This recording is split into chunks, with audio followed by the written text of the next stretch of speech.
Ya, nanti boleh dicari ketentuannya seperti apa. Tapi yang harus diingat adalah kuncinya yaitu kalian cari yang sepasang.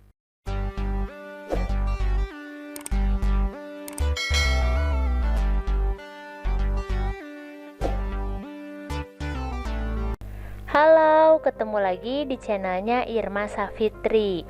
Pada kesempatan kali ini kita akan membahas materi untuk kelas 11, yaitu tentang kesetimbangan kimia. Sebelum menyaksikan video kita kali ini, jangan lupa untuk dukung terus channel kita dengan cara subscribe channelnya dan nyalakan notifikasi loncengnya supaya kalian dapat update informasi mengenai pembelajaran kimia yang lainnya. Oke, selamat menyaksikan. Tahukah kalian jika sebagian reaksi kimia itu bisa berlangsung dalam dua arah, yaitu ketika produk yang telah terbentuk dapat bereaksi kembali dan membentuk zat-zat bereaksi. Reaksi yang berlangsung dalam dua arah tersebut itulah yang kemudian kita sebut sebagai reaksi bolak-balik atau reaksi reversibel. Nah, pertanyaannya, apa saja sih yang merupakan contoh reaksi bolak-balik? Atau kapan suatu reaksi dikatakan setimbang? Nah, itulah yang akan kita bahas atau kita akan kupas tuntas pada video pembelajaran kali ini. Oke, kita mulai ya. Nah, kita ke pengertian. Reaksi kesetimbangan adalah suatu reaksi di mana zat-zat yang ada di ruas kanan atau yang berperan sebagai hasil reaksi dapat bereaksi kembali membentuk zat-zat yang ada di ruas kiri atau bereaksi. Contohnya ada A tambah B menjadi C tambah dengan D, dengan P adalah koefisien A, Q adalah koefisien B, R adalah koefisien C, dan S adalah koefisien D. Maka nanti ciri untuk reaksi kesetimbangan adalah akan ada dua panah, yaitu ada panah ke kanan dan ada panah kembali ke sebelah kiri. Dan artinya ketika dia punya dua arah panah seperti ini, maka dia punya dua laju.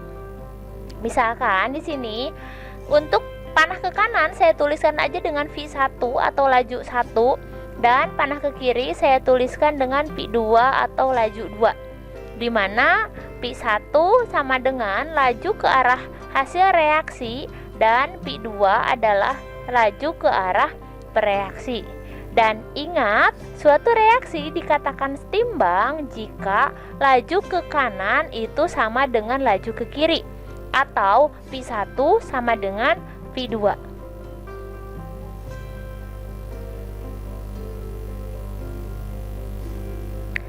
Keadaan kesetimbangan itu bisa terjadi seperti tadi saya bilang ketika laju reaksi ke kanan sama dengan laju reaksi ke kiri.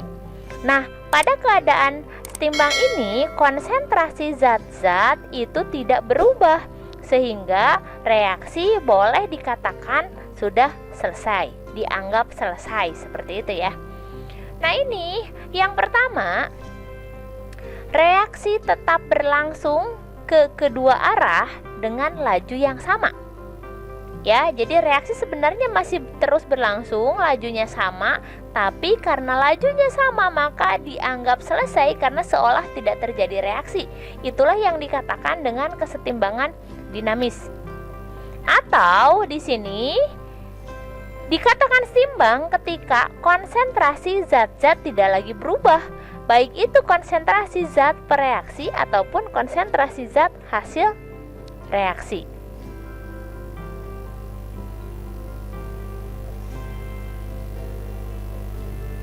Untuk jenis kesetimbangan nanti ketika ditinjau dari fasa zat yang terlibat dalam reaksi, maka kesetimbangan dibagi menjadi dua. Yang pertama, ada reaksi kesetimbangan homogen, yaitu suatu reaksi kesetimbangan yang di dalamnya mempunyai fasa yang sama. Nah, contohnya seperti ini, di mana saya punya reaksinya adalah 3H2G, G itu berarti wujudnya gas, ditambah dengan N2, wujud gas juga, menghasilkan 2NH3 atau 2 mol NH3 yang dalam bentuk gas juga. Dapat dilihat di sini kalau semuanya ternyata wujudnya adalah wujud gas. Artinya, itu adalah kesetimbangan homogen atau semua berada dalam satu fase, yaitu di sini adalah gas. Dan yang kedua ada reaksi kesetimbangan heterogen. Dia dikatakan heterogen karena memang fasa-fasa penyusunnya atau fasa-fasa senyawa yang terlibat dalam reaksi itu berbeda. Seperti dalam contoh berikut. Ada C dalam fase padat atau solid ditambahkan dengan oksigen dalam fase gas akan menghasilkan suatu senyawa karbon dioksida atau CO2 yang dia ada dalam fase gas. Berarti di sini ada fase solid dan ada fase gas. Itu berarti ada lebih dari satu fase. Oke, selanjutnya kita ke tetapan kesetimbangan.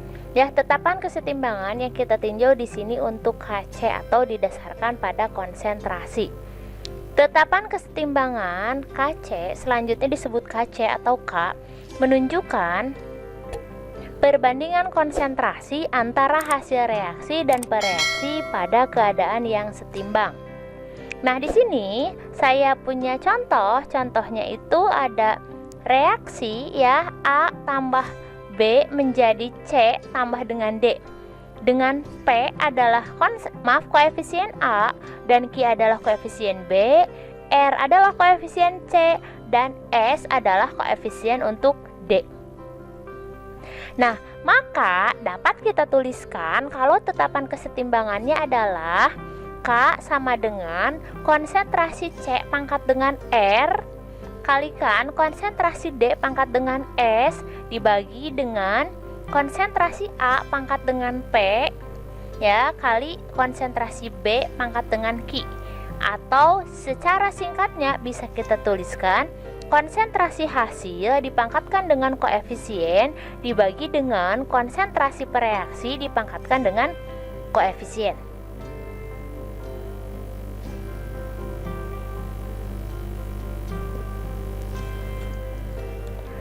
Untuk jenis dari tetapan kesetimbangan ini atau KC ini nanti yang pertama itu jika K lebih dari 1 ya. Nilai K akan lebih dari 1 jika hasil yang terbentuk atau konsentrasi hasil yang terbentuk akan lebih banyak dibandingkan dengan jumlah konsentrasi pereaksi yang tersisa. Bisa kita tuliskan dalam kurva berikut ya. Di mana di sini di sebelah sumbu Y itu ada konsentrasi dan di sini untuk pada keadaan setimbangnya ya. Ini adalah untuk garis hasil reaksi di mana kalau hasil reaksi itu mula-mula dia tidak ada ya. Mula-mula dia tidak ada karena apa? Karena itu hasil reaksi awalnya nggak ada, baru kemudian sesudah bereaksi hasilnya ada.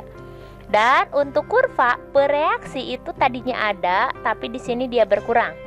Dan ini adalah garis pada saat dia setimbang. Ya. Jadi di sini bisa kita lihat kalau garis hasil reaksi atau kurva untuk hasil reaksi ini lebih tinggi posisinya dibandingkan dengan sisa pereaksi yang ada. Makanya nilai tetapan kesetimbangannya atau nilai K-nya bisa lebih dari 1. Seperti itu ya. Nah, kemudian yang kedua, jika K kurang dari 1 ya. K kurang dari 1 itu bisa dilihat jika hasil atau konsentrasi hasil yang terbentuk jumlahnya akan lebih sedikit jika dibandingkan dengan sisa pereaksi yang ada. Atau bisa kita gambarkan seperti berikut ya. Nah, ini adalah untuk konsentrasi hasil reaksi dan ini adalah untuk konsentrasi pereaksi. Di mana di sini bisa kita lihat kalau ya Kalau kurva atau garis untuk reaksi dia itu lebih tinggi dibandingkan dengan garis untuk hasil reaksi. Maka ketika dihitung konsentrasi hasil dibagi dengan konsentrasi per reaksi, maka hasilnya akan kurang dari 1.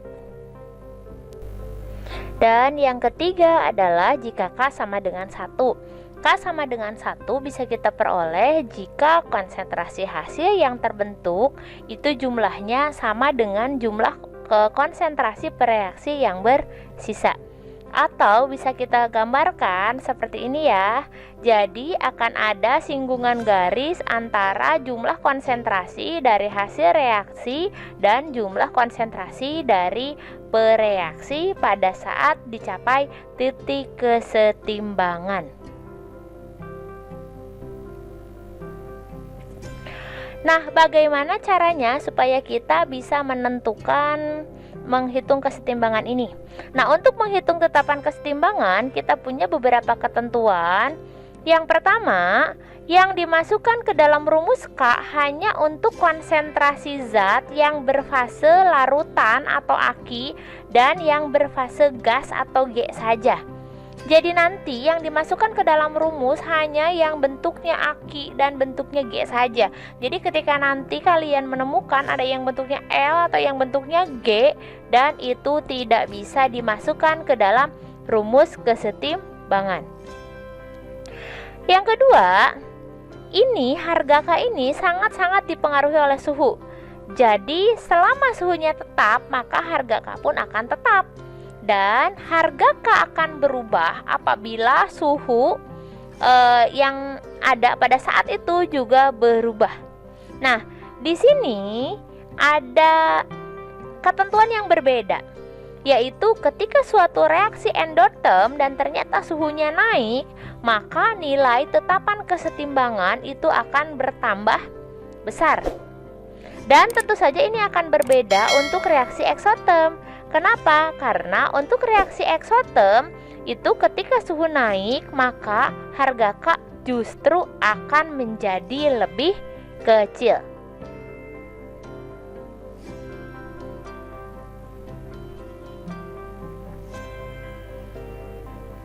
Yang ketiga, ketika kita ingin membandingkan beberapa harga K dari beberapa reaksi, maka kita harus ingat ke ketentuan berikut.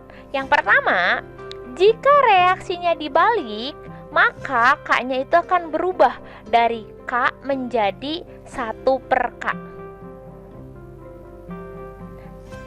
Yang kedua, jika reaksi dikalikan X, maka K menjadi K pangkat X.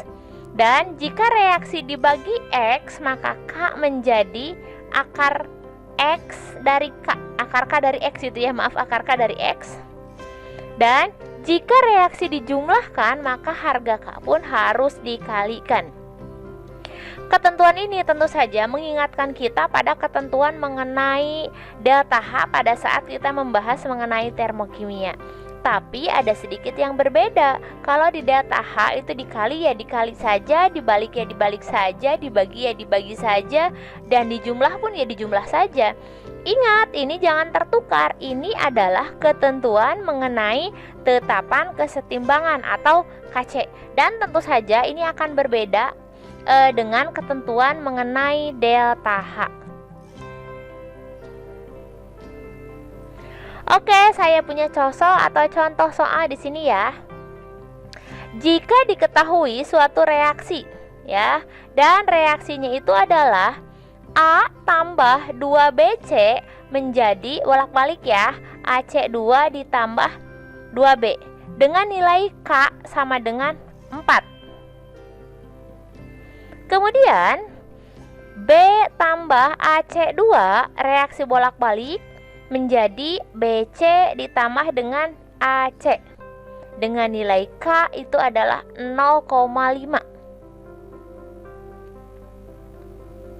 Pertanyaannya adalah, berapakah nilai tetapan kesetimbangan untuk reaksi A tambah AC2 reaksi bolak-balik menjadi 2AC. Nah, bagaimana kita menyelesaikan soal ini? Oke, kita bahas ya.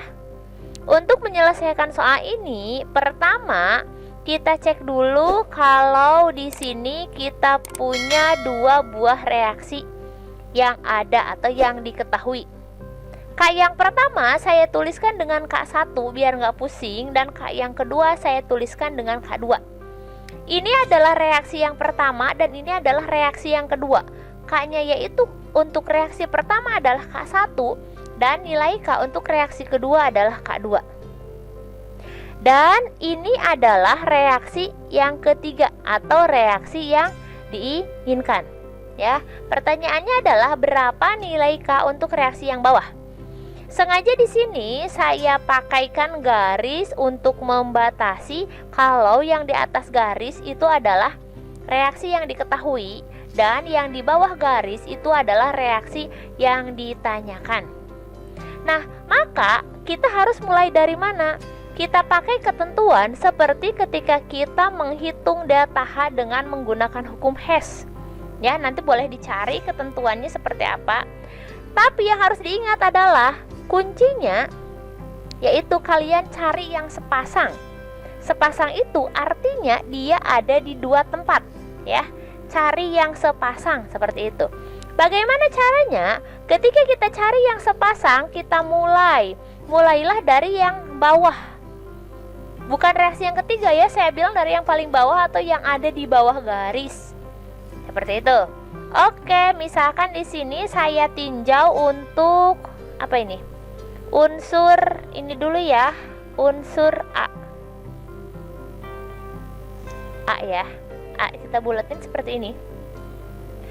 Maka ini kan sama ya. A itu dia ada di dua tempat, yaitu di reaksi pertama dan reaksi yang ketiga. Kalau dia ada di dua tempat berarti dia sudah sepasang, gitu ya. Kalau sudah sepasang berarti dia memenuhi aturan. Adanya harus di sebelah kiri, ternyata disediakannya juga di sebelah kiri. Maka untuk reaksi yang pertama tetap, alias tidak usah dikalikan saja. Ya. Kemudian untuk yang kedua atau untuk reaksi yang kedua bagaimana? Boleh kita tinjau dari unsur yang lain, misalkan AC2. AC2 kita cek ada di berapa tempat. Oh, ternyata dia ada di 3 tempat. Di reaksi 1, reaksi 2, sama reaksi 3. Berarti itu bukan sepasang. Kenapa? Karena sepasang itu adalah dia hanya ada di 2 tempat dalam reaksi secara keseluruhan. Berarti kita jangan gunakan AC2 untuk patokan, tapi boleh kita cari yang lain.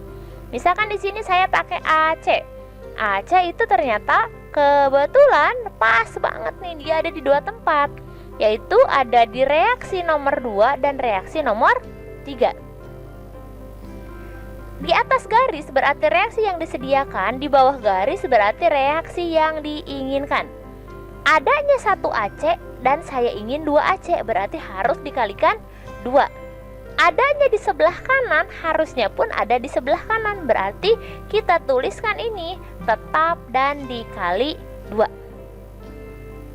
Jadi untuk menghitung K3 nanti ya, untuk menghitung K3, kalau ini reaksinya sudah dijumlahkan, maka harga K-nya harus dikali. Karena tetap saya tuliskan kembali K1 dan karena dikali 2 berarti K2-nya harus dipangkatkan dengan 2. Berarti K3 sama dengan K1 dikalikan dengan K2 kuadrat. Oke. Boleh nggak sih itu langsung dikalikan saja tanpa melewati proses coret-coret? Boleh saja, ataupun mau dituliskan kembali dicoret-coret pun nggak masalah. Tapi ini yang saya jelaskan adalah cara cepatnya, supaya nanti kalian bisa mengerjakan soal ini dengan waktu yang lebih singkat ya. Dengan waktu yang lebih singkat dan juga dengan singkat, cepat, tapi benar gitu lah. Oke, kita masukkan K1-nya nilainya itu adalah 4 dan K2-nya itu adalah 0,5. Berarti 4 kali 0,5 kuadrat. 0,5 berarti kan setengah ya. Setengah kuadrat 1/4 dikalikan dengan 4. Berarti nilai K3 atau nilai K untuk reaksi A tambah AC2 menjadi 2AC itu adalah 1. Nah, sampai sini semoga bisa lebih paham mengenai ketentuan ketentuan tetapan kesetimbangan.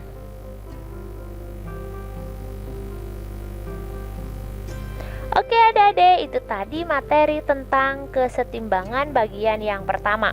Semoga saja ini bisa membantu ya ketika kalian berusaha untuk memahami materi kesetimbangan.